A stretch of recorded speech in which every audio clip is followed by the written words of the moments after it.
ভরসা করে আমি আল্লাহ তাদের জন্য যথেষ্ট হয়ে যায়। জিবরাইল আলাইহিস সালামের সহযোগিতা নিলেন, আগুনে গেলেন। আল্লাহ তাআলা দুইটা অর্ডার করলেন, একটা করলেন আগুনকে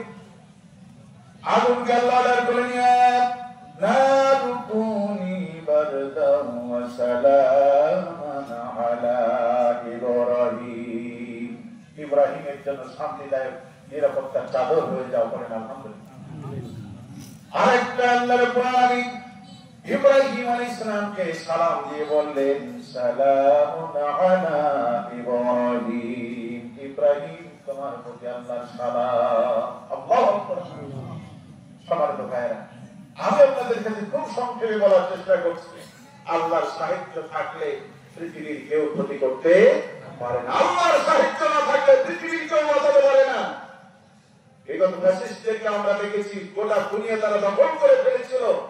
র্যাব, পুলিশ, সেনাবাহিনী, বিজেপি, সাধারণ মানুষ, শ্রমজীবী মানুষ, ব্যবসায়ী, শ্রমিক, সব তাদের পক্ষের মানুষ। এমন কেউ ছিল না ছলে বলে কৌশলে।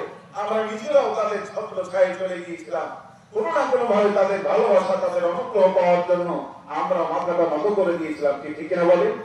চাকরি বাকরি, ব্যবসা বাণিজ্য, ছেলে মেয়েদের লেখাপড়া, চাকরি বাকরি, বিভিন্ন কারণে আমরা তাদের কাছে মাথা নত করে দিয়েছিলাম। তাদের বিরুদ্ধে কেউ ছিল না বললেই চলে।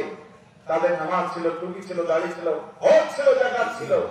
ইসলামকে তারা লালন না করে, ইসলামের বিরোধিতা করে, আল্লাহর সাহায্য তারা কামনা করেনি। তাই তো গোটা পৃথিবী তাদেরকে বাঁচাইতে পারেনি। 5 আগস্ট দেশ ছেড়ে চলে যেতে হয়েছে। ঠিক কিনা বলে? ধৈর্যের পরিচয় দিয়ে চলে এসেছে ইসলামী আন্দোলন, বৃহত্তর বিশ্ব ইসলামী আন্দোলনের নেতা কর্মীরা ধৈর্যের পরিচয় দিয়ে আল্লাহর প্রতি ভরসাশীল হয়েছিল। এই দলে নিবন্ধন ক্যান্সেল হলো, দল ক্যান্সেল হলো, নেতাদেরকে ফাঁসি দেওয়া হলো। এটি মাযহারুল ইসলাম সচক্ষে স্বজনদেরকে, সহযোগীদেরকে, প্রিয় বন্ধুদেরকে ফাঁসির মঞ্চে যেতে দেখলেন। আল্লাহ তাআলা তাকেও ফাঁসি দিতে পারতেন। আল্লাহ হয়তো একটি মাযহার থেকে পরীক্ষা করছেন, ধৈর্য দিয়ে, সময় দিয়ে। যে ওরা তো সময় পায়নি ভেবে চিন্তে দেখার, তোমাকে সময় দিলাম। এই ফাঁসি দেখেও এটি মাযহার তাদের সাথে হাত দেয় কিনা ধৈর্যের মোকাবিলা দিলেন এই মানুষটি। ধৈর্য করে করে থাকলেন। সরকার পতন হলো, 8-9 মাস চলে গেল, কখনই তার মুক্তি হলো, তার মুক্তি হচ্ছে না। তখনও তিনি ঘাবড়ে পড়েননি। আল্লাহর প্রতি তাওয়াক্কুল করেছিলেন বিধায় আজকে নির্দোষ প্রমাণিত হয়ে বেকসুর খালাস নিয়ে এসেছেন আল্লাহর প্রতি ভরসা করার জন্য। ঠিক কিনা বলে?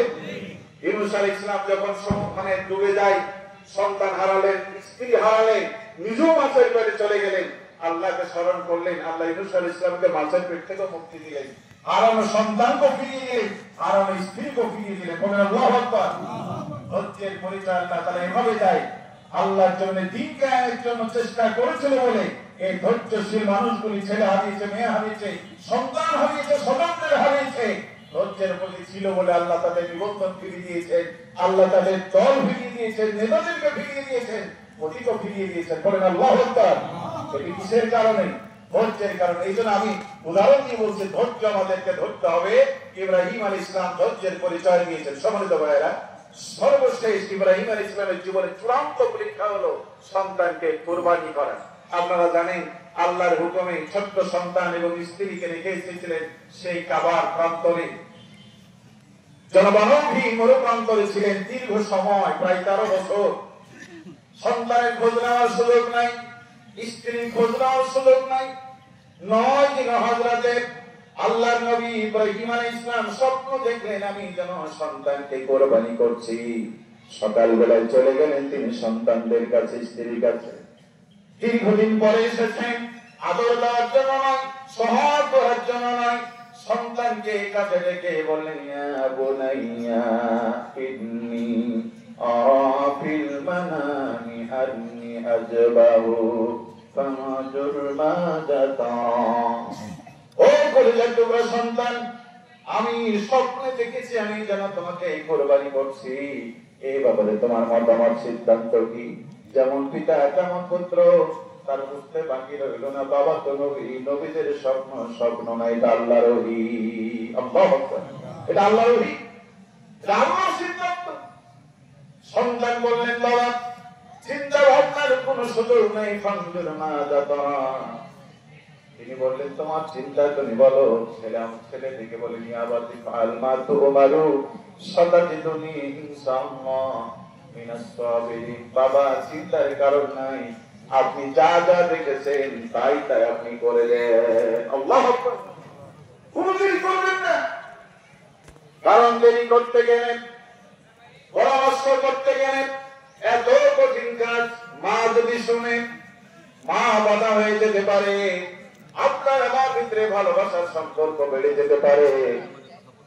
আব্বা দেরি করবেন না, শয়তান আমাদের দুশমন, শয়তান সুযোগ নিয়ে নিতে পারে, এই জন্য দেরি করবেন না। যা দেখেছেন আপনি সিদ্ধান্ত বাস্তবায়ন করে সমান্ত করতে।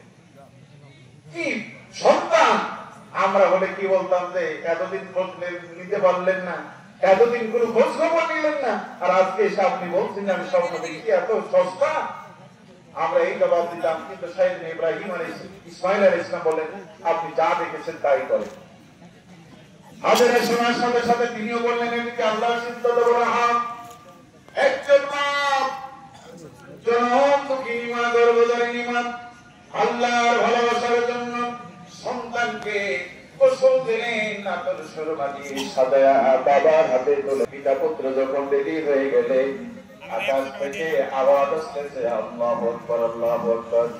ইব্রাহিম আলাইহিস সালাম আকাশ পানে তাকালেন, আল্লাহর হুকুমে ইব্রাহিমকে দিয়া ইসমাইলকে সাজায়া জান্নাত থেকে দুম্বা এনে দিলেন। পিঠের সরের তলে সন্তান জন্ম হলো।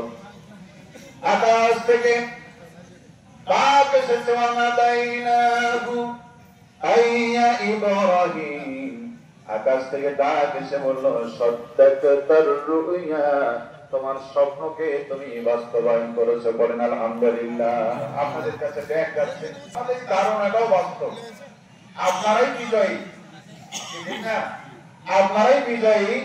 আপনারা মনে করেন যে কমিটি সিদ্ধান্ত সববারই না, এবারও নিয়েছে, গতবারও বলছিল, এবারও বলছে।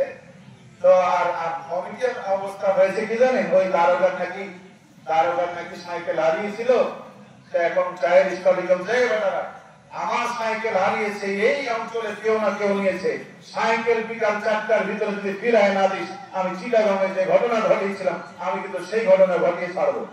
এলাকার লোক পাশে পড়ে গেল, বাপরে বসি প্রদীপ বাবু যে ঘোষণা দিয়েছে তাহলে তো আমাদের জীবন রাখবে না। তাড়াতাড়ি করে তারা বিভিন্ন চোর ডাকাতের সাথে পরামর্শ করে সাইকেলটা উদ্ধার করে দিয়েছে। তারা এবার বলছে স্যার সাইকেল তো দিলাম, তো আপনি চিটাগাঙে কি করেছিলেন? বলছে আর কি কাজ করবো, ওখানে আমার সাইকেল হারিয়েছিল, অনেক খোঁজাখুঁজি করলাম, পাইলাম না, তখন বাড়ি চলে গেলাম। তা আজকেও যদি না পেতাম তো কি করতাম, তার চলে যেতাম। আমি সেগুলোই বলছি চিটাগাঙে যা করেছিলাম তাই করবো। এখন কমিটিও বিপদে পড়েছে যে আমরা গত ঈদে যা করেছিলাম আমরা কিন্তু এইবারও তাই করবো। পাবলিক ভেবেছে যে হ্যাঁ গতবারও তারা বলছিল যে আসলে আসেন না আসলে আমরা সময় মতো শেষ করবো, এবারও আধা ঘন্টা দেরি করেছে, এবার কি দেরি না করে পারে নাকি? আর আমাদের টাকা না হলে চলে কি করে? আমাদের জন্য অপেক্ষা করবে, এই জন্য দেখেন না এখনো লোকের আসে। আমি যখন আসি তখন ছাগল ধোয়া, বকরি ধোয়া, বেরো করে ঈদের দিনে কি ছাগল ধোয়া কাজ আপনার? ঈদের দিনে দুইটা কাজ গুরুত্বপূর্ণ, একটা হচ্ছে 1 নম্বর হচ্ছে ঈদুল ফিতর, ঈদুল আজহার নামাজ আদায় করা আর কুরবানি করা। এই দুই কাজের উপরে কোন কাজ আজকের দিনের জন্য উম্মত মুহাম্মাদের জন্য ইব্রাহিম আলাইহিস সালামের সন্তানের আর কোন কাজ নাই। আজকে আমরা সব এই কাজকে 2 নম্বর 3 নম্বর 10 নম্বরে ফেলে দিয়েছি, আর ওই সমস্ত কাজকে আমরা নাম্বারের মধ্যে আনি না।